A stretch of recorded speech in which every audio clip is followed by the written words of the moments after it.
Welcome back to a brand new Clash Royale video, guys. My name is Chief Pat, and today we're going to be taking a look at the next episode of my Let's Play Clash Royale series. And as you guys know, the new update is on its way sometime soon. So this is going to be the final episode before some of the massive changes come into Clash Royale inside of the next balancing update. No longer will the bomb tower be as OP as it is.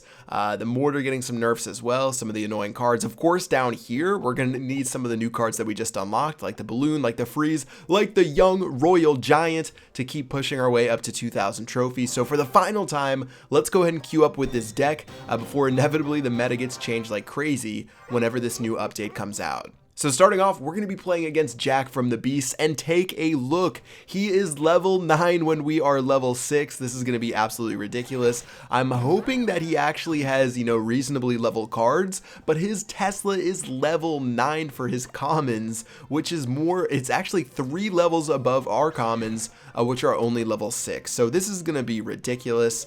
Not sure exactly how we're going to have a chance right here, but let's go ahead and start our push. He's going to freeze everything we have here, and watch as my arrows hit his minion horde. My arrows can't even one-shot his minion horde.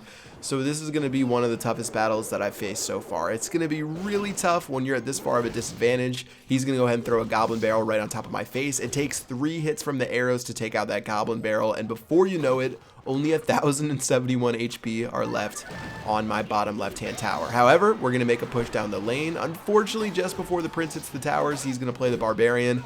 So things aren't looking too good. He actually decides to arrow a little bit too late, so that's going to give me some help as far as elixir goes. And take a look at these barbarians. They're so tanky at level 9. We're going to go ahead and play our Valkyrie and just set up on defense. Hopefully we can get some sort of push sometime soon, but with those towers having 2,500 HP each, it's a little bit of a stretch to say we're going to win this battle. Okay, so Tesla's going down again, and Tesla is going to be so annoying to deal with. Luckily, it only has a 40-second lifespan compared to my OP bomb tower for the last time having a 60-second lifespan. So let's go ahead and sit back on defense. He'll go ahead and play a Hog Rider. He's going to drop a freeze as well. Our minions will be able to take that out pretty easily, as well as our tower on the right-hand side. And as our minions float towards that Tesla in their inevitable death, at least they don't die in one shot, and we can take that Tesla down to pretty low HP. Okay, so Baby Dragon's going to go down right now. Now, the Baby Dragon, normally a fantastic counter to the Barbarians, but seeing as the Baby Dragon's only level 2, it's going to take a while, so I have to drop my Prince to help out. He's going to play his Valkyries. We'll counter the barrel with our own Goblins right here,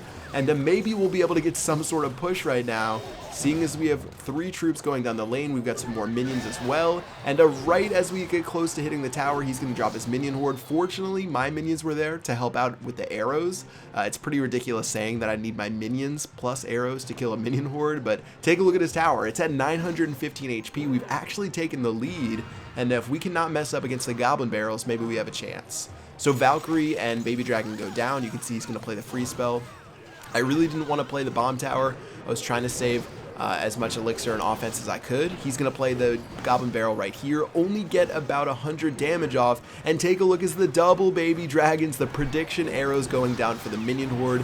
Minion horde doesn't show up. We're going to take this tower down with 5 seconds left, and believe it or not, the first level 9 I played on this account. Actually, I played one earlier, but it was a tie. This is going to be the first ever win against a level 9, and that feels pretty good. So we beat Jack for 28 trophies, very solid stuff.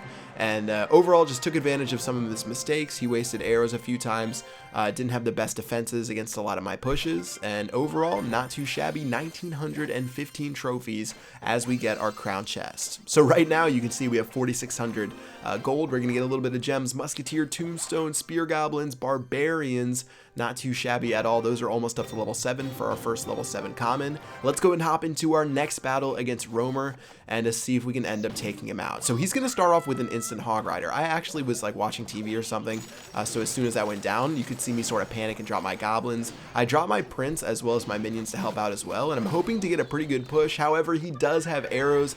Honestly, I should have expected that. That was pretty silly, but our Prince is going to get so close to the tower before stabbing a spear goblin, but he should get at least 1 and 2 hits off on that tower, so really not too bad of a job from the Prince. But still, 661 HP on our tower right here. We're definitely at a disadvantage. If he has a fireball or anything like that, he can just cycle through and play defense for the rest of the game. I'm going to go ahead and go for a push. We got our Valkyrie, we've got our goblins, which were way too greedy. We should have saved up for the arrows, And we're going to go ahead and finally arrow down the minion horde. Luckily, these arrows can actually take out this minion horde that is level 8 and 2 levels above our commons. But again, he is going to play a Hog Rider, and with only a minion as defense, say goodbye to the tower. Unfortunately, in the very beginning, we didn't get the bomb tower as our first card in our cycle to try to counter that Hog Rider, and because of that, sort of snowballed out of control to where he got that tower right there without enough elixir to take out that Hog Rider with the bomb tower. He's going to go for a little bit of a weird push right here with the bomber as well as the spear goblins. I'm just going to counter with the baby dragon.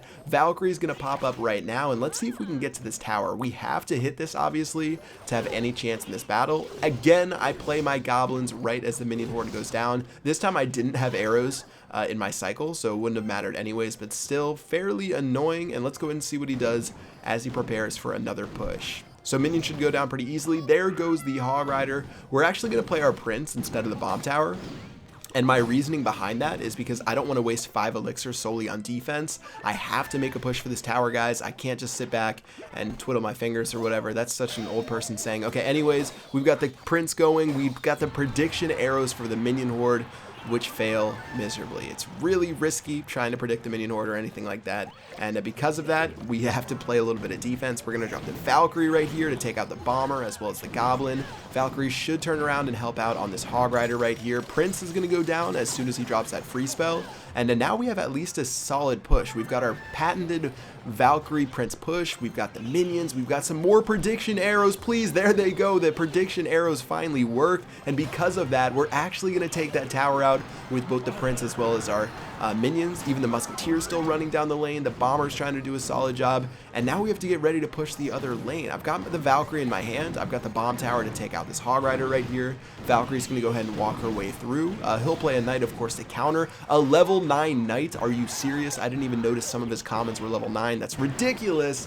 Oh, this is so annoying. Okay, Baby Dragon's going to go down in the back. Let's go ahead and play some defense as another free spell goes down, trying to get Kobe to finish me off and to take out my King Tower. Now, Goblin's going to kill this Hog Rider, trying to take as little damage as possible. Normally, I try to get at least a little bit I try to take a little bit of damage. Waste of arrows right here. I actually didn't need those. And as we make a huge push down the left-hand lane, we've got the Prince, we got the Valkyrie, we got the Baby Dragon, we got some more goblins running down the lane. It would have been really nice to save my arrows because I could have dropped a second Prince to this tower. Take a look at my Musketeers. They're actually going to target the Knight before they can shoot at the King Tower. And because of that, we've got to sit back on defense. As you know, he is going to play yet another Hog Rider towards my bomb tower.